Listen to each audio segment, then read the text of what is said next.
Welcome to Pallavi TV. ఇప్పుడు నేను మీకు ఒక వ్యక్తి గురించి చెప్తాను.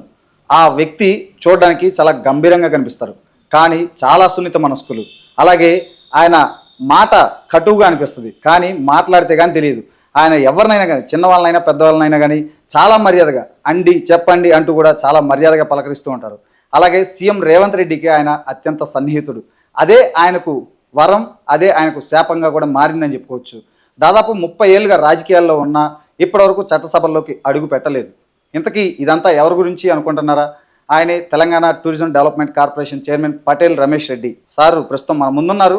సార్తో మాట్లాడదాం. సార్ని అడిగి ఆయన రాజకీయ ప్రయాణం, అలాగే సీఎం రేవంత్ రెడ్డితో సాన్నిహిత్యం, అలాగే ఈ టూరిజం డెవలప్మెంట్ కార్పొరేషన్ చైర్మన్గా బాధ్యతలు ఎలా ఉన్నాయి, ఇలాంటి విషయాలన్నీ సార్తో అడిగి తెలుసుకుందాం. సార్తో కాసేపు సరదాగా మాట్లాడదాం. సార్ నమస్తే. సార్ నమస్తే అండి. ఎలా ఉన్నారు సార్? బాగున్నాను సార్. ఎలా దాదాపు 2-3 నెలలు అవుతున్నట్లుంది మీరు ఈ బాధ్యతలు చేపట్టి. సంతృప్తిగా ఉన్నారా, లేదంటే పార్టీ మిమ్మల్ని సంతృప్తి పరిచిందా? ఎందుకంటే మీరు ఎమ్మెల్యే టికెట్, ఎంపీ టికెట్ అన్నీ ఎక్స్పెక్ట్ చేశారు, ఆశించారు, భంగపడ్డారు చివరికి. వాస్తవంగా అంటే ఇది ఒక కార్పొరేషన్, ఇది ఒక డిఫరెంట్ సెక్టరు. వాస్తవంగా నేను ఎమ్మెల్యే కావాలని చెప్పి గత 20 సంవత్సరాల నుంచి కూడా పార్టీ పరంగా, ప్రజల పరంగా, ప్రజా ఉద్యమాలు కూడా నిర్మించి కార్యక్రమాలు తీసుకోవడం జరిగింది. 2014లో ఆనాడు తెలుగుదేశం పార్టీగా నాకు అక్కడ టికెట్ ఇవ్వటం, నేను పోటీ చేయటం, కొద్ది ఓట్ల మార్జిన్ తోటి కూడా ఓడిపోవడం జరిగింది. దాని తర్వాత రేవంత్ రెడ్డి గారి నాయకత్వంలో తెలుగుదేశం ఎప్పుడైతే తెలంగాణలో ఇక లేదు అనే భావన వచ్చిన తర్వాత రేవంత్ రెడ్డి గారితో కాంగ్రెస్ పార్టీలోకి పోవటం, 18లో నాకు ఎమ్మెల్యే టికెట్ వస్తుందని ఆశించడం జరిగింది. దాని తర్వాత ఆ టికెట్ ఇవ్వలేని పరిస్థితులలో అప్పుడు ఉన్న మరి నాయకులు కూడా 19లో పార్లమెంటు టికెట్ ఇస్తామని కూడా ఒక స్పష్టమైన హామీ ఇవ్వటం, అది కూడా మిస్ కావటం.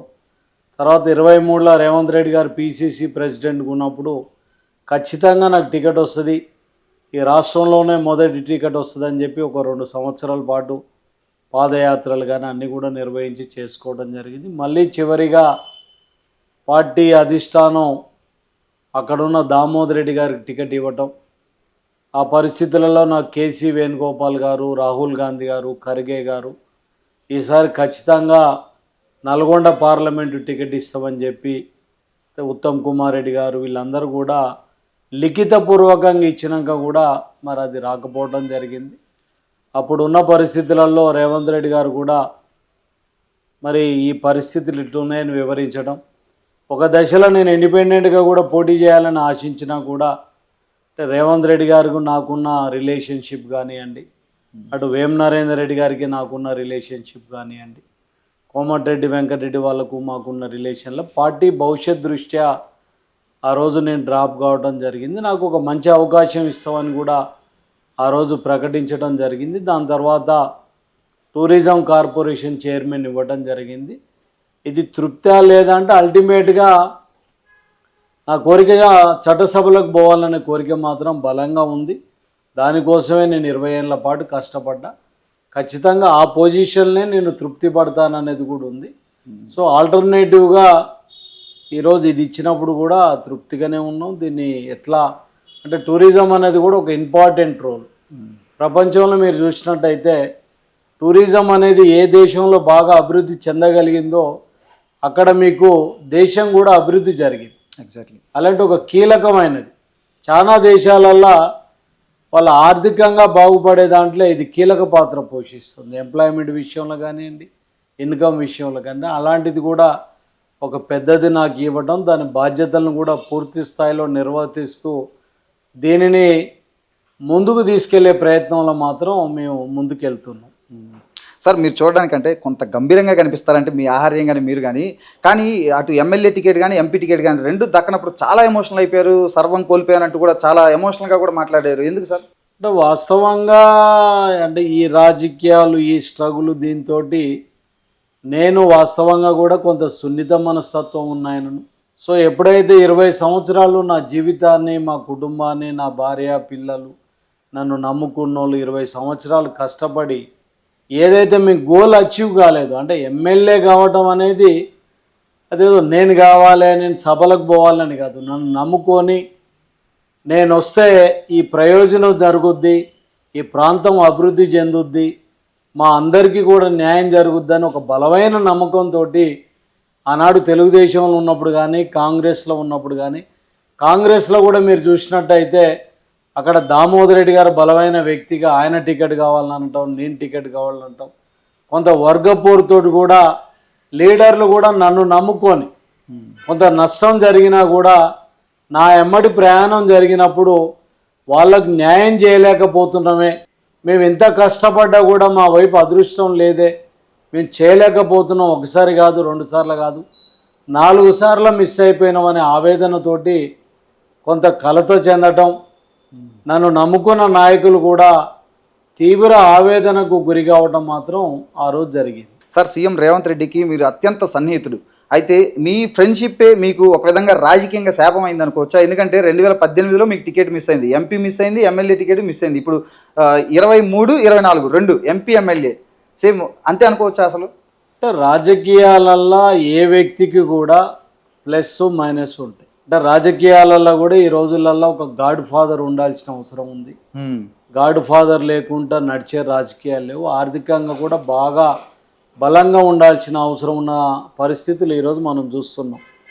ఎప్పుడైతే మేము రేవంత్ రెడ్డి గారిని నమ్ముకొని ముందుకెళ్ళే క్రమంలో రేవంత్ రెడ్డి గారిది నడిచినంతసేపు మాది నడుస్తుంది.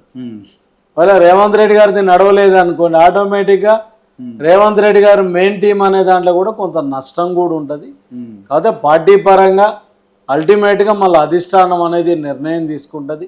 సరే, కొంత డిఫరెన్సెస్ ఉండి కొంత ఉన్నా కూడా మన మంచితనం కానీ మనం ప్రజల్లో ఉన్న ప్రజా అభిమానం కానివ్వండి, అవన్నీ కూడా క్యాలిక్యులేట్ చేస్తుంది. వాస్తవంగా కొంత లాభ నష్టాలు అనేది ఉంటుంది. ఈరోజు రేవంత్ రెడ్డి గారు ముఖ్యమంత్రి అయిన వాస్తవంగా నాకు ఆయన చిన్ననాటి మిత్రుడు, రెడ్డి హాస్టల్లో కలిసి చదువుకున్నాం, కలిసి ఉన్నాం, అయాల నుంచి కూడా ప్రయాణంలో ఉన్నాం. నాకు కూడా ఏ రోజు కూడా నేను నా ఫ్రెండ్స్ని కానివ్వండి, ప్రజల్ని కానివ్వండి, నేను నమ్ముకున్న నాయకుల్ని కూడా ఏ రోజు కూడా పల్లెత్తి మాట అనటం కానీ, విమర్శించడం కానీ, వాళ్ళకు దూరంగా అవకాశాన్ని కూడా నేను ఎప్పుడు కూడా చేపట్టాను.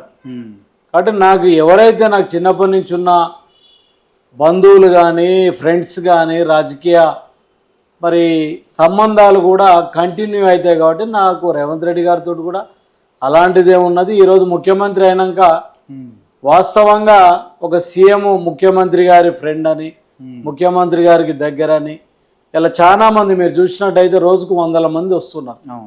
వాళ్ళందరికీ కూడా మేము పనులు చేస్తున్నాం. చాలా ఆనందం అనిపిస్తుంది.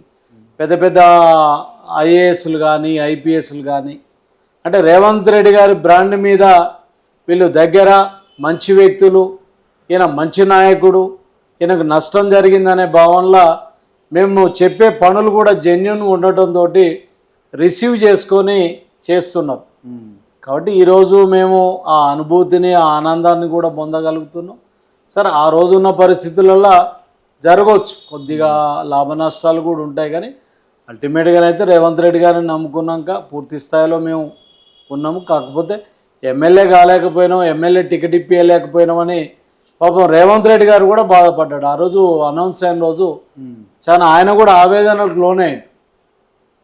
ఆయన కూడా బాధపడ్డాడు. అంతకన్నా మనకి ఇంకా మనం నమ్ముకున్న నాయకుడు అయ్యో నేను ఇప్పించలేకపోయినాని బాధపడి ఆయన మనసులో మనం ఉన్నామంటే అదొక శుభ పరిణామం అనేదే మా ఆలోచన. సార్, ఎమ్మెల్యే టికెట్ ఇప్పించలేకపోయారు, కానీ ఎంపీ టికెట్ మాత్రం మీకు ఖచ్చితంగా మీకే వస్తుంది, మీకే ఇస్తామని చెప్పి కూడా ఒక అష్యూరెన్స్ ఇచ్చినా కానీ మరి ఎందుకు మీకు దక్కలేదంటారు? ఈవెన్ రేవంత్ రెడ్డి కాదు, ఉత్తమ్ కుమార్ రెడ్డి కూడా మీకు ఒక అష్యూరెన్స్ ఇచ్చినట్లుంది. ఎందుకంటే అప్పుడు ఆయన సిట్టింగ్ ఎంపీగా ఉన్నారు కదా నల్గొండకి. సో మరి ఎందుకు మీకు ఎంపీ టికెట్ కూడా దక్కలేదు అసలు? అంటే ఎంపీ విషయాలకు వచ్చేసరికి వాస్తవంగా మళ్ళీ జానారెడ్డి గారు కొడుకును కన్సిడరేషన్కు వచ్చే పరిస్థితి ఉంది. ఎందుకంటే జానారెడ్డి గారు కూడా పెద్ద మనిషి, రాష్ట్ర ప్రభుత్వాన్ని నడిపించడంలో ఆయన భాగస్వామ్యం కూడా ఉంటుంది, రేపు మంచి అయినా చెడైనా ఉంటుంది అనే దాంట్లో అది ఉన్నది. దాని తర్వాత నాకు కూడా నాయకులు ఏంటంటే నువ్వు పార్లమెంటుకు నిలబడి పార్లమెంట్ తోటి నీకు వచ్చేది ఏం లేదు, మంచిది ఏదైనా నీకు ఎమ్మెల్సీ కానీ కార్పొరేషన్ కానీ ఇచ్చి సూర్యాపేట ఇన్ఛార్జ్ ఇస్తాం, మీరు ఈ 4 ఏళ్ళు పని చేసుకోండి, ఒక 20 ఏళ్ళ పాటు మీకు మరి అది ఉంటుందని చెప్పి కూడా చెప్పడం. తర్వాత కొంత ఆబ్లిగేషన్ కూడా రేవంత్ రెడ్డి గారికి, ప్రభుత్వానికి కూడా జానారెడ్డి గారి కుటుంబంతో ఆబ్లిగేషన్ రావడంతో మళ్ళీ కూడా నాకు నిరాశ ఎదురు కావడం జరిగింది. ఓకే, మరి ఇప్పుడు భరోసా ఇచ్చారు సార్, రేపు భవిష్యత్తులో ఖచ్చితంగా మీకు చట్టసభల్లోకి వెళ్ళేలాగా మీకు ఖచ్చితంగా టికెట్ ఇస్తాం, ఎంపీ కానీ ఎమ్మెల్యే కానీ వాట్ ఎవర్ ఏదైనా కానీ? అంటే మీరు చూస్తున్నారు రాజకీయాలల్లో భరోసా ఇస్తారు కానీ భరోసా ఉంటుంది అనేది మాత్రం ఉండదు. కొంత ఎంత కష్టపడ్డా ఎంత భరోసా ఇచ్చినా కూడా ఇంత అదృష్టం ఉండాలనేది ఉంటుంది. కాబట్టి ఇప్పుడు అంటే మా ఆలోచన ఏంటంటే అక్కడ దామోదర్ రెడ్డి గారు సీనియర్గా ఒక బలమైన నాయకుడు ఉన్నాడు. ఆయన మొన్న చివరి ఎన్నికగా ప్రకటించడం జరిగింది. ఆయన ఆల్మోస్ట్ 73-74 ఏళ్ళకు ఉన్నాడు. ఈరోజు ఆయన రిటైర్మెంట్ స్టేజ్లో కూడా ఉన్నాడు. కాబట్టి ఖచ్చితంగా మనకు అవకాశం ఉంటుంది. పోయినసారి కూడా పైన అధిష్టానం కూడా నీకు వయసు ఉన్నది, దామోదర్ రెడ్డి గారి చివరి ఎన్నిక, ఈసారి ఇద్దాము, ఆయన నేళ్ళు పార్టీని పట్టుకొని నమ్మకంగా ఉన్నాడు, లాయలిస్ట్గా ఉన్నాడు అనే భరోసా ఇచ్చిండ్రు. కాబట్టి ఖచ్చితంగా ఈసారి అంటే ప్రతిసారి అన్యాయం జరగదు కదండి ఎవరికి కూడా. మనకు ప్రకృతి కానివ్వండి, నేచర్ కానివ్వండి, ఒకసారి నష్టం చేసినా ఒకసారి లాభం చేస్తుంది. కాబట్టి ఖచ్చితంగా ఈసారి మనకు అన్నీ అనుకూలంగా ఉన్నాయని చెప్పి అనుకుంటున్నాం. ఈరోజు మనకి ఇచ్చిన ఈ హోదాతోటి కూడా సూర్యాపేట నియోజకవర్గానికి, రాష్ట్రానికి మంచి పేరు తీసుకురావాలనే దాంట్లో ఉన్నాం. ఈరోజు టూరిజాన్ని కూడా ఒక కొత్త పాలసీ తీసుకొచ్చి రాష్ట్ర వ్యాప్తంగా కూడా టూరిజం ఒక కొత్తదనంతో ముందుకు పోయే విధంగా వెళ్తున్నాం. కాబట్టి ఖచ్చితంగా ఇవన్నీ కూడా నాకు యాడ్ అయ్యి ఖచ్చితంగా వచ్చే ఎన్నికలలో శాసనసభకు వెళ్తానని పూర్తి స్థాయిలో నమ్మకం ఉంది. Great sir. అయితే మీరు అసెంబ్లీ ఎన్నికలకు ముందు కూడా చాలా గ్రౌండ్ వర్క్ చేశారు క్లియర్గా. అంటే మీరు ఇంకా అసెంబ్లీలోకి అడుగుపెట్టడం ఆల్మోస్ట్ కన్ఫర్మ్ అన్నట్లు ఆ నియోజకవర్గంలో కూడా మేము కూడా తిరిగాం, చాలా మందితో మాట్లాడినా కూడా ఈసారి పటేల్ రమేష్ రెడ్డి వెళ్తున్నారు అసెంబ్లీకి కన్ఫర్మ్ అని అన్నారు. కానీ చివరి నిమిషంలో మీకు అంటే మిమ్మల్ని తప్పించి పెద్దానికి ఇవ్వాల్సి వచ్చింది. దాదాపు అప్పటికే మీరు 750 కిలోమీటర్లు కూడా పాదయాత్ర చేసినట్లుంది నియోజకవర్గం మొత్తం, అరౌండ్ మొత్తం. మరి ఇప్పుడు అదంతా మీకు అంటే అరే ఇంత చేసాను అనవసరంగా కానీ నాకు దక్కలేదు అన్న ఇది ఉంటుంది కదా సార్? అంటే ఏ పని చేసినా కూడా మనం తృప్తి, అన్నిటికన్నా మించి మనిషికి తృప్తి అనేది ముఖ్యం. నేను రాజకీయాలకు వచ్చి 30 సంవత్సరాలు అయింది. నా ఇంజనీరింగ్ పూర్తి అయిన తర్వాత 1995లో గ్రామ సర్పంచ్గా నేను వెళ్ళటం జరిగింది. నాకు మా అన్నయ్య కూడా అమెరికాలో ఉంటాడు. ఆయన కూడా ఏంటంటే పూర్తి స్థాయిలో నన్ను సొసైటీకి డొనేట్ చేసిన పరిస్థితిలో సంఘానికి సేవ చేయాలి, ప్రజలకు సేవ చేయాలి, ఈ ప్రాంతాన్ని డెవలప్ చేయాలనే యాంగిల్ తోటి మరి మమ్మల్ని అక్కడికి ప్రయాణం. అంటే నేను గ్రామ సర్పంచ్గా స్టార్ట్ అయ్యి ఈరోజు రాష్ట్ర రాజకీయాలకు వచ్చి మీలాంటి మీడియా వాళ్ళు కూడా నన్ను ఇంటర్వ్యూ చేసే స్థాయికి వచ్చినట్టు ఖచ్చితంగా నేను డెవలప్ అయినట్టే. ఎమ్మెల్యే పదం అనేది ఒక ఆలోచనే అంతే తప్ప ఎమ్మెల్యే కావటం అనేది, ఎమ్మెల్యే కాకపోతే మనం అంతా పోయిందని కాదు.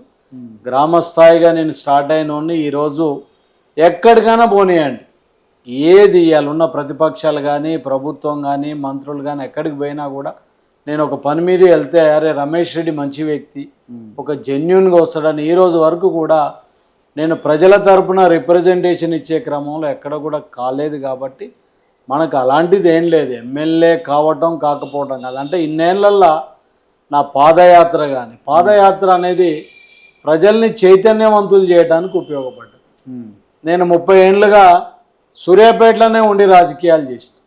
నా భార్య పిల్లలు, నా పిల్లల్ని కూడా అక్కడనే చదివించుకుంటే ఎవరికి ఏ అవసరం వచ్చినా కూడా వాళ్ళ ఆపదలు తీరుస్తూ, ముఖ్యంగా హాస్పిటల్ విషయంలో కానివ్వండి, రేషన్ కార్డులు కానివ్వండి, పెన్షన్లు కానివ్వండి, గ్రామాలలో ఇంకేదో జరిగే యాక్టివిటీస్లో నేను ఆర్థికంగా సాయం చేస్తూ ప్రభుత్వం తరపున కొట్లాడుతూ ఈరోజు ఆ ప్రాంతానికి ఆ ప్రజలకు మంచి చేయగలిగిన అనే తృప్తి మాత్రం ఉన్నది. రాజకీయాలలో అంటే రాజకీయాలే కాదు మనిషిగా కూడా ఆ తృప్తి ఇంపార్టెంట్. ఆ తృప్తిని మాత్రం పొందినాం. ఖచ్చితంగా అంటే ఎమ్మెల్యే ఏదో ఒక రోజు అయితే అవుతాం, దాన్ని పక్కకు పెడితే కూడా ఈరోజు ఇంత పెద్ద హైదరాబాద్లో ఇంత పెద్ద ఆఫీస్లో నేను చైర్మన్గా కూర్చోగలిగినంటే అది గ్యారెంటీగా సక్సెస్ అన్నట్టే. సరే దీంట్లో నాకు రేవంత్ రెడ్డి గారు కానివ్వండి, వేం నరేందర్ రెడ్డి గారు కానివ్వండి, కోమటిరెడ్డి వెంకటరెడ్డి గారు, రాజగోపాల్ రెడ్డి గారు, ఉత్తమ్ కుమార్ రెడ్డి మా ప్రయాణంలో నాకు సహకరించారు. ఇంత దూరం రావటం కూడా ఒక గొప్ప అనుభూతిగా, ఆత్మ సంతృప్తిగానే ఫీల్ అవుతుంది. సార్ అయితే రాష్ట్రం విడిపోయిన తర్వాత సూర్యాపేటలో కాంగ్రెస్ పార్టీ ఇప్పటివరకు పాగా అయితే వేయలేదు. మీరు దానికి కావాల్సిన గ్రౌండ్ వర్క్ అంతా ప్రిపేర్ చేశారు. ఆల్మోస్ట్ ఇక సూర్యాపేట కూడా కాంగ్రెస్ నల్గొండ జిల్లా మొత్తం క్లీన్ స్వీప్ చేయబోతుంది అని కూడా వచ్చేసింది. మరి మీరు చేసిన గ్రౌండ్ వర్క్ దామోదర్ రెడ్డి గారికి ఎందుకు కలిసి రాలేదంటారు? అంటే ఆయన గెలుపుకి ఎందుకు దారి తీయలేదంటారు? అంటే ప్రజల ఆలోచన విధానంలో క్రమంగా మార్పు వస్తుంది. మీరు 20-30 సంవత్సరాల క్రితం చూస్తే పార్టీ గుర్తును చూసి ఓటేసేది. ఆ రోజులలో మీరు చూసినట్టయితే 30 సంవత్సరాల క్రితం కాంగ్రెస్ పార్టీ నుంచి కానీ అక్కడ ఉన్నప్పుడున్న తెలుగుదేశం నుంచి కానీ పలానా వ్యక్తిని మీకు ఎమ్మెల్యేగా పంపిస్తున్నా అంటే అసలు ఆ నియోజకవర్గానికి సంబంధం లేకున్నా కూడా ప్రజలు గుర్తును చూసి అక్కడ లీడర్లు చెప్పేదాన్ని బట్టి వేసేది. అవును. క్రమంగా ప్రజల ఆలోచన విధానం అనేది మారింది. ప్రజలు కూడా ఏం కోరుకుంటున్నారంటే అరే ఈ వ్యక్తి ఏంది, ఈయన పాలసీస్ ఏంది, రేపు ఏం చేయగలుగుతాడు, పార్టీ ఏంది, పార్టీ పాలసీస్ ఏంది, వ్యక్తి మంచోడా కాదా, రేపు మాకేమైనా అవసరం ఉంటే తీర్చగలుగుతాడా లేదా, ఈ ప్రాంతం మీద అవగాహన ఉందా లేదా, ఈ ప్రాంత సమస్యల మీద అవగాహన ఉందా లేదా, రేపు మాకు న్యాయం చేయగలుగుతాడా అనే ఆలోచన విధానానికి వచ్చింది. ఈరోజు చాలా చూడండి, బాగా పార్టీ గాలి ఉన్నా కూడా మంచి వ్యక్తులు వేరే పార్టీల నుంచి కూడా గెలుస్తారు. ఆనాడు మీరు టీఆర్ఎస్ గవర్నమెంట్లు ఉన్నప్పుడు కూడా దాదాపుగా 20-22 మంది కాంగ్రెస్ ఎమ్మెల్యేలు గెలవటం. ఈరోజు కాంగ్రెస్ గాలి బలంగా వీసినా కూడా కొన్ని చోట్ల టీఆర్ఎస్ వాళ్ళు గెలవటం, బీజేపీ వాళ్ళు కూడా కొన్ని చోట్ల గెలవటం. అవును. అంటే దానికి ప్రధానంగా పార్టీ బలం లేకున్నా కూడా వ్యక్తిగతంగా బలంగా ఉన్నప్పుడు ఖచ్చితంగా గెలిచే అవకాశం ఉంటుంది. అట్లా చాలా సందర్భాలలో జరిగినాయి. పోయినసారి రేవంత్ రెడ్డి గారు మల్కాజ్గిరిలో నిలబడ్డప్పుడు ఆనాడు టీఆర్ఎస్ 3-3.5 లక్షల ఓట్ల మెజార్టీ ఎమ్మెల్యే ఎన్నికలలో ఉన్నది. అవును. అయినా కూడా రేవంత్ రెడ్డి గారు నిలబడేటప్పుడు ఇది ప్రశ్నించే గొంతు, మాకు న్యాయం జరుగుద్ది, మా సమస్యల మీద పార్లమెంటులో గొంతుకై మాట్లాడతాడని చెప్పి ఆనాడు ప్రజలందరూ కూడా ఆయనకు ఓట్లు వేయటం జరిగింది. కాబట్టి ప్రతి వ్యక్తికి కూడా ఈరోజు ఎన్నికల టైంలో ఓట్లేసే టైంలో ప్రజలు గమనిస్తున్నారు. నేను వేరు, నేను ఇంకొకరికి ఓటు వేయటం అనేది వేరు. దాన్ని ఒక ఆలోచన కూడా ఉంటుంది. కాబట్టి ఆ రకమైన కొంత ప్రజలలో అది వచ్చిందేమో అని మాకు అనిపించింది. సరే, అంటే మీకు గనక ఆ సీట్ ఇచ్చి ఉంటే ఖచ్చితంగా గెలిచే వాళ్ళు అంటారా? అలా అనుమానమేం లేదు. అంటే అన్ని సర్వేలు చేసినాయి, మేము నార్మల్ కోర్సులనే 50,000 గెలుస్తామని చెప్పి మేము అంచనాతోటి ఉన్నాం. అలా ఆ సర్వేలు కూడా అట్నే అయిపోయినాయి. సో ఇప్పుడు కాంగ్రెస్ గాలి వచ్చింది కాబట్టి కనీసం 60-70 గెలిచే నియోజకవర్గం, కానీ అది దురదృష్టం జరిగింది. సార్, అయితే జగదీష్ రెడ్డి వరుసన హ్యాట్రిక్ విజయాలు ఎలా సాధ్యమైంది అంటారు? అంటే అక్కడ కొన్ని ఆరోపణలు కూడా ఉన్నాయి మీ మీద కూడా. మీరే జగదీష్ రెడ్డితో లోపాయికారి ఒప్పందం ఉంది, ఆయన గెలుపునకు మీరే కారణం అవుతున్నారు అని చెప్పి కూడా అక్కడ చాలా టాక్ ఉంది. నేను చాలా మంది కూడా మాట్లాడాను. నాకు అంటే మాట్లాడిన వాళ్ళు ఈ విషయం కూడా చెప్పారు. ఎందుకంటే మీరు టికెట్ రాలేదు అని తెలిసిన తర్వాత మీరు కొంత ఎమోషనల్ అయినా కూడా ఆ తర్వాత దామోదర్ రెడ్డితో కాంప్రమైజ్ అయ్యి ఆయన దగ్గర డబ్బులు తీసుకొని ఆయనకి సపోర్ట్ చేయలేదు అని కూడా ఆరోపణలు అయితే ఉన్నాయి. అంటే ఫస్ట్ మీరు చూడాల్సింది ఏంటంటే, అంటే నేను నా 30 ఏళ్ళ జీవితంలో ఒక కమిట్మెంట్గా నేను ముందుకు రావడం జరిగింది. ఈ రోజు కానీ ఏ రోజు కానీ నేను లోపాయికారి ఒప్పందం చేసుకొని నేను ఆర్థికంగా బెనిఫిట్ అయితే మీరు ఈరోజు కూడా నా జీవితాన్ని చూడవచ్చు. నేను 30 ఏళ్ళ నా రాజకీయ జీవితంలో దాదాపుగా 100 కోట్లకు విలువైన నా ఆస్తుల్ని అమ్ముకోవటం, 30 ఎకరాల భూమిని అమ్ముకోవటం, ప్లాట్లు అమ్ముకోవటం కూడా జరిగింది. ఈ రోజు వరకు కూడా ఎక్కడ నాకు ఒక ప్లాట్ లేదు, ఎక్కడ నాకు ఒక ఇల్లు లేదు. హైదరాబాద్లో కూడా నేను కిరాయికి ఉంటాను. కిరాయి కూడా 30,000 40,000కు మించి నేను గడ్డలేని పరిస్థితి. మరి నేనే కనుక నిజాయితీగా ఉండకపోతే ఈరోజు మీరు ఉండొచ్చు. నా బ్యాంకు లోన్లు కానీ, నా లోన్లు కానీ, నా ఆర్థిక స్థితిగతులు కూడా. మా నాన్న 40-50 ఏళ్ళ కింద డాక్టర్, మాకు 100 ఎకరాల భూమి ఉంది. 35 సంవత్సరాల క్రితం మా అన్నయ్య అమెరికాకు పోయి ఆయన ఇంజనీర్గా, మా వదిన డాక్టర్గా ఉంది, నేను ఇంజనీర్గా పనిచేస్తాను. ఈ రోజు వరకు కూడా నేను చెయ్యి పైన పెట్టి దానం చేసిన తప్ప ఏ రోజు కూడా కింద ఉండి ఎక్కడ కూడా అడిగిన సందర్భాలు లేవు. ఒకనే గాలి మాటలు కావు, మాట్లాడితే అర్థం ఉండాలి. ఇవాళ నిజంగా నాకు డబ్బులు వస్తే బ్యాంకులను వేసుకుంటా, లేకపోతే ప్లాట్ అన్న కొనుక్కుంటా, ఇల్లు అన్న కొనుక్కుంటా. బస్తాలలో గుడ్డి అయితే ఇంట్లో వేసుకోలేం కదా. అంతేగా. ఇవాళ రియల్గా నన్ను కొనాలంటే 100 కోట్లు కావాలి. మరి ఆ పరిస్థితుల్లో నేను అమ్ముకునే పరిస్థితులలో లేని. ఈ రోజుకు కూడా నేను నిజాయితీ పరున్నా కాదంటే మీరు మీడియా పరంగా ఎంక్వైరీ చేయొచ్చు. ఈరోజు నాకు ఎక్కడనైనా ఇల్లు ఉన్నదని అంటే నేను దేనికైనా సిద్ధంగా ఉంటాను. ఈవెన్ 2 బెడ్రూమ్ ఇల్లు కూడా నేను కొనుక్కోలేకపోయాను, ఒక ప్లాట్ కూడా కొనుక్కోలేకపోయాను. అంటే ఏ రోజు కూడా అది లేదు. దామోదర్ రెడ్డి గారి విషయంలో నిన్న 23 జరిగిన ఎన్నికలలో కూడా నా వంతుగా నేను సహకరించిన, ఆయన నా దగ్గరికి రాలేదు. 12 రోజుల తర్వాత నేను నామినేషన్ విత్డ్రావల్ చేసిన తర్వాత నా దగ్గరికి వచ్చింది. ఏ రోజు కూడా నన్ను ప్రచారానికి రమ్మనలేదు, నన్ను తీసుకుపోలేదు. నాకు సంబంధించిన వర్గానికి సంబంధించి ఏ ఒక్క మనిషిని కూడా మాట్లాడే ప్రయత్నం చేయలేదు. గ్రామ స్థాయిలో కానీ, మండల స్థాయిలో కానీ, కాన్స్టిట్యున్సీ స్థాయిలో కూడా కోఆర్డినేషన్ కమిటీలు వేయాలని చెప్పి కూడా మీకు కోరడం జరిగింది. ఎక్కడ కూడా ఆ పని చేయలేదు, నాతోటి మాట్లాడలేదు. ఆ ఎన్నికల సందర్భంగా ఏ ఒక్కరోజైనా నన్ను పిలిచి ఒక ఛాయ్ తాపిన సందర్భం కూడా లేదు. ఈవెన్ ఒక ఛాయ్ నాతో డిస్కషన్ చేసింది లేదు. అయినా కూడా నాకు సంబంధించిన అన్ని గ్రామాలలో లీడ్ వచ్చింది. నా సొంత గ్రామం బాల్యంలోని 4000 ఓట్లు ఉంటాయి. ఆ గ్రామంలో 500-600 లీడ్ వచ్చింది. నాకు సంబంధించిన అన్ని గ్రామాలలో కూడా లీడ్ వచ్చింది. మరి నేనే కనుక పనిచేయనప్పుడు అట్లా లీడ్ వచ్చే అవకాశం లేదు కదా. స్వతహాగా కూడా నేను అంటే నాకు వేరే ఆలోచన ఉన్న వ్యక్తిని కాదు, ఒక కమిట్మెంట్గా అది ఏదన్నా జరగనేయండి. నేను స్వార్థంగా ఆలోచించే వ్యక్తిని కూడా కాదు. దామోదర్ రెడ్డి గెలిస్తే నాకు నష్టమా లాభమా, అది మన అదృష్టము, ప్రకృతి, అది నిర్ణయించాల్సిందే తప్ప ఇలా మనం అన్నీ చేయటం వల్ల మనకే రావాలని లేదు, దూరంగా ఉన్నా రావద్దని. ఈరోజు మనం చూసినట్టయితే ఎక్కడనో వాడు అసలు రాజకీయాలకు సంబంధం లేని వాళ్ళు కూడా ఎమ్మెల్యే లేదు. అంటే అట్లా కలిసి వస్తే అది అయింది. కాబట్టి ఖచ్చితంగా వాళ్ళు మమ్మల్ని కలపకపోయినా కూడా మేము చేయటం జరిగింది. ఎక్కడ కూడా నిన్న దామోదర్ రెడ్డి గారు కూడా మీటింగ్లలో కూడా చెప్పిండు, ఎక్కడ కూడా నాకు తమ్మునికి నేను రూపాయి ఇవ్వటం కానీ మాట్లాడటం కానీ లేదు. ఎందుకంటే నేను రాజకీయాలలో ఉన్నా కాబట్టి, రాజకీయ ఆలోచన ఉన్న వ్యక్తిని.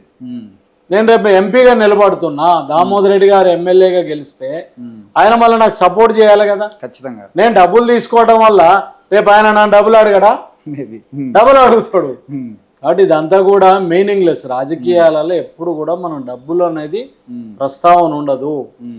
డబ్బులు అనేది మనం ఈరోజు తీసుకుంటే అది రేపు డబల్గా మనం నష్టపోయే పని ఉంటుంది.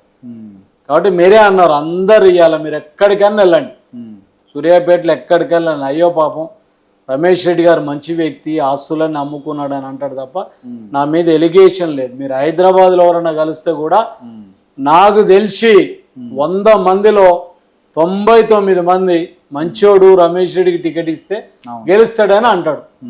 నేనే నిజాయితీ పరుని కాకుండా, నేనే కమిట్మెంట్ లేకుండా, నేనే కనుక అమ్ముడు పోయే మనస్తత్వం ఉన్నప్పుడు నాకు ఇది వస్తుందా? రాదు కదా. ప్రజలలో అభిమానం రాదు కదా. ప్రజలు ఏమన్నా ఈరోజు వాళ్ళ అమాయకులు కాదు, తెలివి తక్కువలు కాదు, ప్రతిదీ ఆలోచిస్తున్నారు. కాబట్టి నేను నిజాయితీగా ఉన్నా. ఈరోజు కూడా నేను ఆర్థిక ఇబ్బందులలో ఉన్నా. ఇంత ఉన్నా కూడా మేము ఆర్థిక ఇబ్బందులలో ఉండి కూడా ప్రజలకు సేవ చేయాలనే యాంగిళ్లతో పోతున్నామే తప్ప ఇంకొకటి కాదు. మా అన్నయ్య కూడా నాకు సపోర్ట్ చేస్తాడు. ఇలా మా వదిన డాక్టర్గా 30-35 ఏళ్ళ నుంచి అమెరికాలో చేస్తుంటే ఇక్కడ మాకు మ్యాన్షన్లు ఉండాలి, కానీ నాకు ఇల్లే లేదు. ఇల్లు కొనుక్కునే ప్రయత్నం చేయాలనే ఆలోచన కూడా లేదు. అంటే నిజాయితీగా ఉన్నాం, నిజాయితీగా ఉంటాం, భవిష్యత్తులో కూడా ఉంటాం. అందులో ఎలాంటి ఆలోచన లేదు. సార్, దాదాపు మీరు ఒక 30 ఏళ్ళుగా క్రియాశీల రాజకీయాల్లో ఉన్నట్లున్నారు కదా. ఎవరు మీ ఇంటి దగ్గరకు వచ్చి మిమ్మల్ని కలిసి ఫోన్ చేసి అడిగినా కూడా ఎంతో కొంత ఏదో సాయం చేస్తూనే ఉంటారు. మాట సాయం కానీ, ఆర్థిక సాయం కానీ ఏదైనా చేస్తూ ఉంటారు. ఇప్పటివరకు ఎంత పోగొట్టుకున్నారు సార్ అసలు? అంటే నా కాన్సెప్ట్ ఏంటంటే, ఎవరు నా దగ్గరకు వచ్చినా కూడా ఉత్తల చేతులతోటి పంపించే ఆలోచన ఉండదు. అది పని విషయంలో కానీ, ఆర్థికంగా కానివ్వండి. ఈరోజు నాకు అదే మంచి పేరు. సరే, నా తల్లిదండ్రులు కానివ్వండి, నా కుటుంబ సభ్యులు కానీ, ముఖ్యంగా నా భార్య విషయంలో కానివ్వండి, మా అన్నయ్య కూడా నాకు సపోర్ట్ చేసుకుంటూ రావటం వల్ల ఉన్నంతలో సాయం చేసుకుంటూ వచ్చినాం. పని విషయంలో కూడా ఎక్కడ ఎవరు ఏ రిప్రజెంటేషన్ ఇచ్చినా కూడా వాళ్ళకి చేసే విషయాలు ఉన్నాం. మేము అంటే ఆస్తుల పరంగా నాకు మా నాయన ఇచ్చిన ఆస్తులలో దాదాపు ఒక 30 ఎకరాల దానికా మేము అమ్ముకోవటం. మాకు అంతకుముందు ప్లాట్లు ఉన్నాయి కానివ్వండి, భూములు కూడా అమ్ముకొని ఇంచుమించుగా నా అంచనా ప్రకారం ఒక 100 కోట్ల రూపాయల వరకు అయితే మేము పోగొట్టుకోవడం జరిగింది. మేము అమ్ముకున్న 30 ఎకరాలే 60 కోట్లు అయినా ఇవ్వాలి, ప్లాట్లు కానీ ఇవి కానివ్వండి. తర్వాత మా లిక్విడిటీ అంటే 14లో పోటీ చేసినప్పుడు కానివ్వండి, మళ్ళీ ఈ 10 సంవత్సరాలు క్రియాశీలకంగా ఉండటం, ఇలా రాజకీయాలు కూడా మీరు చూస్తే ఆర్థికంగా కూడా భారంతో కూరుకున్న రాజకీయాలు నడుస్తుంది. బాగా కాస్ట్లీ అయిపోయింది. సూర్యాపేటలో మీరు చూసింది అనుకోండి, జగదీశ్వర్ రెడ్డి గారు కానివ్వండి, దామోదర్ రెడ్డి గారు కానివ్వండి, సంకినేని వెంకటేశ్వర, పెద్ద ఆర్థికంగా ఉన్న పెద్ద పెద్ద లీడర్, వాళ్ళని ఢీకొట్టాలనే విషయంలో చాలా కష్టంగా ఉంటుంది. అయినా కూడా ఇవాళ తృప్తిగా ఉన్నాం. ఏమో మనమేమో ఆస్తులు కట్టకపోయేది కాదు. నాకు 2 బిడ్డలు హ్యాపీగా ఉన్నారు. పెద్ద అమెరికాలో ఉంది, చిన్నామ చదువుకుంటుంది. నేను కూడా ఏదో సంపాదించి పిల్లలకి ఇవ్వాలని కాదు, వాళ్ళు చదివిస్తాం, వాళ్ళ వరకు వాళ్ళు ఉంటారు కాబట్టి ఎలాంటిది లేదు, హ్యాపీగానే ముందుకు వెళ్తున్నాం. సార్, జనరల్గా ఈ రోజుల్లో మనం చూసుకుంటే మన ఫ్రెండ్ మన తెలిసిన వాళ్ళు ఒక ఎమ్మెల్యే అయితేనే వెనక ఇంకా సంపాదిస్తూ ఉంటారు, తరతరాలు తరగనంత ఆస్తి. కానీ మీ మిత్రుడు, మీ అంటే చాలా క్లోజ్ ఫ్రెండ్ రేవంత్ రెడ్డి మీకు సీఎం అయ్యారు. కనీసం మరి ఇప్పటివరకు ఏమి అంటే ఆలోచనలు రాలేదా? లేకపోతే భవిష్యత్తులో కూడా అంటే ఇట్లానే ఉంటారా? జనరల్గా అసలు మీరు బీటెక్ చేసామన్నారు కదా, బీటెక్ చేసిన తర్వాత అసలు మీ వ్యాపారాలు కానీ ఏం చేశారు ఏంటి అసలు? అంటే 92లో నా ఇంజనీరింగ్ అయినాక 1-2 వ్యాపారాలు చేయటం, చిన్న చిన్న వ్యాపారాలు. దాని తర్వాత 95లో జూన్లో మా గ్రామానికి సంబంధించి ఇక్కడ రాజకీయాలు కూడా బాగా వేడిగా ఉండటం. ఆ రోజు అంటే మేము తెలుగుదేశంలో ఉండటం, కాంగ్రెస్కు సంబంధించి అక్కడ ఒక వర్గపోరు ఫ్రాక్షన్ రాజకీయాలు నడుస్తున్న స్థితిలో అక్కడ సర్పంచ్ జనరల్ కావడంతో 24 ఏళ్ళ వయసులో నన్ను గ్రామ సర్పంచ్గా ఆ గ్రామంలో పోటీ చేయించి ఆ రోజు సిట్టింగ్ సర్పంచ్గా ఉండి ఒక పెద్ద ఫిగర్గా ఉండే సుధాకర్ అని వాళ్ళ మీద గెలిపియటం జరిగింది. ఆ క్రమంలో మరి చేసుకుంటా రావడం జరిగింది. ఈరోజు అంటే ఎప్పుడు కూడా మాకు డబ్బు సంపాదించాలనే ఆలోచన ఎన్నడూ రాలే, ఈరోజు కూడా రాలే. సో ఈరోజు మేము రేవంత్ రెడ్డి గారి టీంలో ఉన్న వాళ్ళం కూడా ఆలోచన ఉన్నోళ్ళం లేదు, అసలు ఎట్లా సంపాదించాలనే కాన్సెప్ట్ కూడా తెలిసిన వ్యక్తులం కాదు. కాబట్టి మాకు పెద్ద సంపాదించాలి చేయాలనే గోల్ లేదు. నిన్న వాస్తవంగా నాకు ఎమ్మెల్యే టికెట్ అయితే కూడా నాకు ఎలక్షన్కు సరిపోను నిధులు కూడా సమకూర్చే నాకు మిత్రులు, బంధువులు, రాజకీయ నాయకులు, నా గాడ్ ఫాదర్లు కూడా ఉండే. అలాంటప్పుడు మనం సంపాదించుకొని చేయాల్సింది ఏం లేదు. అట్లా అవినీతి చేసి సంపాదించి మన ఆత్మ సంతృప్తి లేకుండా బాధపడి దాన్ని చేయాలనే యాంగిల్గా కూడా లేదు. మేము మధ్యకు వచ్చేసినాం రాజకీయాలల్లో, ఇప్పుడు ఆ చెడ్డ పేరు తెచ్చుకోవాలని లేదు. రేవంత్ రెడ్డి గారి దగ్గరికి ఇప్పటికీ దాదాపు 10-11 నెలలు అవుతుంది. నాకు అంత ఆత్మీయుడైనా కూడా ఈ రోజు వరకు కూడా ఒక పని గురించి ఆయన దగ్గరికి పోలే. ఏదైనా పోతే కాన్స్టిట్యున్సీకి కానివ్వండి, మా టూరిజానికి కానివ్వండి, దాని డెవలప్మెంట్కే తప్ప ఏ రోజు పోలేదు, భవిష్యత్తులో కూడా పోలేం. ఏదైనా వ్యాపారాలు చేసి కలిసి వస్తేనే తప్ప రాజకీయాలలో సంపాదించాలనే ఆలోచన లేదు. సార్, జనరల్గా ఎమ్మెల్యే స్థాయి క్యాండిడేట్ అంటే ప్రస్తుతం ఉన్న రోజుల్లో వెనక పెద్ద పెద్ద బిజినెస్లు, ఆస్తులు, కోట్లు కూడబెట్టుకుంటారు. రేపు ఎమ్మెల్యే అయిన తర్వాత ఇంకా పెరుగుతూ ఉంటాయి ఆటోమేటిక్గా. అట్లాంటిది మరి మీకు వ్యాపారాలు కూడా లేవు అంటే మీరు చెప్తున్న దాన్ని బట్టి మరి ఎట్లా సర్వైవ్ అవుతున్నారు సార్ అసలు? అంటే ఇక్కడ 2 రకాల రాజకీయ నాయకులు ఉంటారండి. ఒకరేం పూర్తిగా ప్రజాసేవకు అంకితమై ఆర్థికంగా లేకుండా కూడా రాణించగలిగేటోళ్ళు ఉంటారు. కొంతమంది ఏమో పూర్తిగా ఆర్థికంగా ఉండి ప్రజలకు సంబంధం లేకుండా కూడా రాణించేటోళ్ళు ఉంటారు. ఇలా మీరు కాంగ్రెస్ పార్టీలో తీసుకుంటే తుంగతుర్తి నుంచి గెలిచిన ఎమ్మెల్యే మందుల సామేల్ గారు జేవులో ఆయన పోటీ చేసే నాడికి 5,000 రూపాయలు లేవు, దాదాపు 40-50 వేల మెజార్టీతో గెలవడం జరిగింది. అట్లా చాలా మంది ఉన్నారు. అక్కడ ఖానాపూర్ నుంచి ఎడమ బొజ్జు, ఆయన ఇందిరమ్మ ఇంట్లో ఉంటాడు, చిన్న ఇంట్లో, చిన్న కుటుంబం. అలాంటి ఆయన ఎమ్మెల్యేగా గెలవడం జరిగింది. మరి ఈరోజు నేను ఒక అబోవ్ మిడిల్ క్లాస్ నుంచి వచ్చిన, నాకు ఇంకో 30 ఎకరాల భూమి ఉన్నది. మరి మనం సర్వైవ్ కావటం అనేది పెద్ద ఇబ్బంది కాదు. తర్వాత నాకు మిత్రులు కానీ వీళ్ళు కానీ సహకరించేటోళ్ళు ఉన్నారు కాబట్టి ఆ రకంగా ముందుకు వెళ్ళగలుగుతాం. అంటే డబ్బులే ప్రామాణికంగానైతే రాజకీయాలు అయితే లేవు. కొంత అవసరం ఉంది, అవసరం ఉంటుంది. కానీ నిన్న నాకు కనుక ఎన్నికలలో నిన్న టికెట్ వచ్చి ఉంటే నేను ఒట్టిగా తిరిగినా కూడా గెలిచే పరిస్థితులలో రాజకీయాలు ఉండే. అంటే రాజకీయాలు కూడా మనం డబ్బులు ఒక్కొక్క కాడ 100 కోట్లు పెట్టిన వాళ్ళు కూడా గెలవాలి, 200 కోట్లు పెట్టినవాడు కూడా గెలవాలి. ప్రజలు ఈరోజు డబ్బును చూడట్లేరు. అంటే అదొక కొద్ది ఊపుకు పనికి వస్తుందే తప్ప డబ్బులకు సంబంధించి ఏం లేదు కదా. మా నాన్న కూడా ఒక డాక్టర్గా రిటైర్ అయిపోయాడు. అంటే నేను ఇప్పటి రాజకీయాలు చేయగలిగే ఆర్థిక స్తోమతలా ఉండి మేము ముందుకు ప్రయాణం జరుగుతున్నాం. దాంట్లో పెద్ద ఇబ్బంది పడాల్సిన అవసరం లేదు. ఆర్థికంగా అంటే ఒక ఇష్యూ వచ్చినప్పుడు ఎంతైనా మనం సాయం చేయొచ్చు. సో ఎదుటోడు కూడా మన ఆర్థిక పరిస్థితిని కూడా బట్టి చూస్తాడు కాబట్టి ఆర్థికంగా ఉన్నంత వరకు చాలు, ముందుకెళ్తున్నాం. సో ఇవాళ మా అన్నయ్య కూడా అమెరికాలో ఉండి నాకు పెద్ద సపోర్ట్గా ఉన్నాడు. సో ఇప్పుడే మేము కొన్ని వ్యాపారాలు చేయాలనే ఆలోచనతో ఉన్నాం. వాస్తవంగా ఎన్ని సంవత్సరాలు కూడా బాగా పొలిటికల్గా టెన్షన్గా 24 hours పనిచేసి ఉన్నాం కాబట్టి మనకు దీనికి సంబంధం లేకుండా వ్యాపారాలు చేసుకొని మనం సంపాదించే అవకాశం ఉంటుంది కాబట్టి అట్లా చేసుకోవాలి తప్ప రాజకీయాలలో అవసరం లేదు. ఇప్పుడున్న పరిస్థితి అయితే బాగానే ఉన్నాం, సరిపోద్ది. సరే, ఇక ఒక్కసారి మీ నల్గొండ రాజకీయాలకు వద్దాం. అసలు ఇంత వేవ్లో కూడా అంటే కాంగ్రెస్ వేవ్ ఎక్కువ ఉంది. ఒక హైదరాబాద్ మినహాయించండి, మిగతా జిల్లాల్లో, ఉమ్మడి జిల్లాల్లో కూడా కాంగ్రెస్ వేవ్ స్పష్టంగా కనిపిస్తుంది. ముఖ్యంగా రూరల్ ఏరియాస్లో ఇంత వేవ్లో కూడా మరి జగదీష్ రెడ్డి ఎలా గెలిచారు అంటారు అసలు?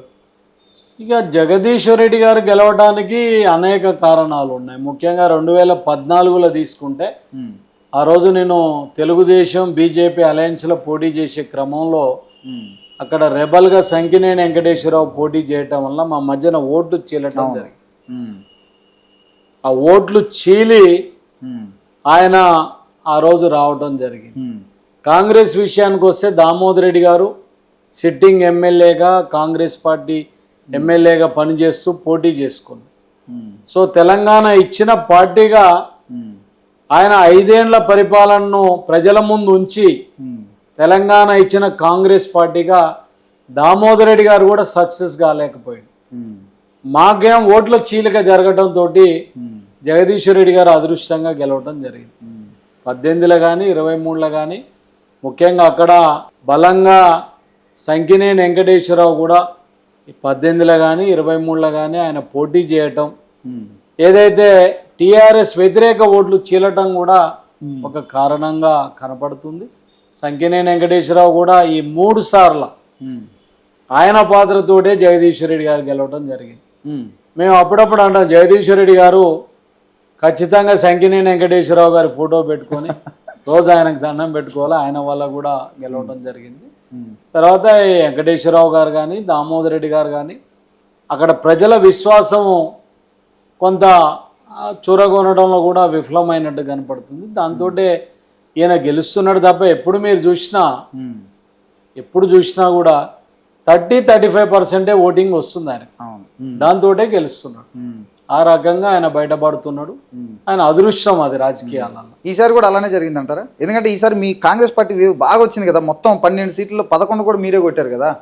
అదే మరి మీరు విశ్లేషణ చెప్పాలి. ఇంత గాలిలో కూడా కాంగ్రెస్ పార్టీ ఎందుకు ఓడిపోయింది? మా మటుకైతే మేము బాగానే పనిచేస్తాం. మరి యాజ్ ఏ మీడియా మెంబర్గా మీకు ఏం జరిగింది అనేది కూడా మరి మీరు ఆలోచించాలని కూడా మరి నేను మీకే తెలియజేస్తున్నాం.